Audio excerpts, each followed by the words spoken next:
Hello and happy Wednesday. It's Nancy Burt-Preece. I'm an independent Stampin' Up! Demonstrator. And today I wanted to show you something called the spotlight technique. So this is a very traditional spotlight card. Basically, I have my real red, which is 5.5 by 8.5, scored at 4 1/4. And then I have this 4 by 5 1/4 piece of white. And what I did is I have this circle cut from the circle framelits, and I put this circle on top of the white, stamped, and then I stamped kind of just the poppies. This is from the, what are they called? Painted poppies. And then I took the circle off. I put a red, another circle that I cut from the circle framelits. You can see I have ink all over my hands. And I just colored it with a red Stampin' Right marker. I put a little bit of our red ribbon. Thank you. And that is a very traditional spotlight card, but it's really neat. It spotlights one thing in your stamping. So that's one. Here is another one I did. And instead of keeping the background black and white, I actually kind of made a collage, but I still popped up the circle. And this one is featuring Enjoy the Moment. And so I still spotlighted this.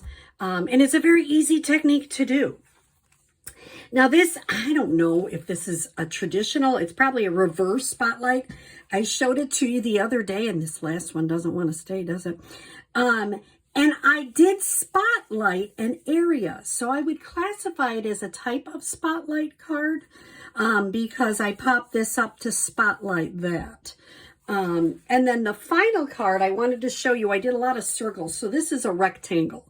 These are the scalloped frames that come, you know, I'm having a mind crunch this morning. These are the scallop contours dies. And basically I took some soft succulent and I cut that as a regular 5.5 by 8.5, scored at 4 1/4. Then I used this is the matte that I used in So Saffron. I cut this a little smaller in our basic white, and then I cut a smaller one from the contour dies. And you notice I kind of kept this black because this kind of spotlights that. I decided it needed a little bird.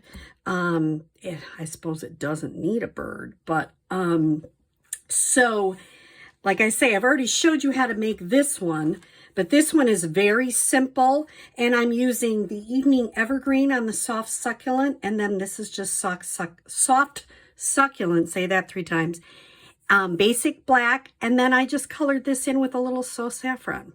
I just hand cut it out, and you notice it's not perfect, but it really looks okay, and you can't put your hands on here because you've got marker on them, so you might get a little bit of, so I might have to color that later, but that's an example. This one, I came up with lots of different colors. This is Mary Merlot, which I don't use a lot. Misty Moonlight. This is Cinnamon Cider, Crumb Cake. I think I have both Old Olive and Mossy Meadow on there. And I just made a collage. So spotlight cards are quick and easy to do.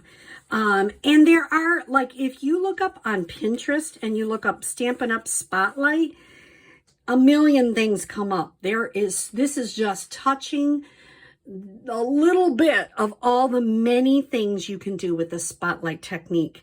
So most of the time you pop them up, but sometimes you can do it in a different, like this one is recessed to make it look just a little bit different. So don't forget that this month there is the special on the designer series paper, which I love, love, love, as you know. And it's 15% off, several of them, and even some holiday designs. So check that out on my website, or, you know, check it out if you have a catalog from me. Many of you are starting to get your catalogs for the occasions and celebration that starts in August. So I'm very excited about that. I know this is just a quick little video, but it gives you a sense of what the spotlight technique is, and I hope that you have just a wonderful day. Happy Wednesday.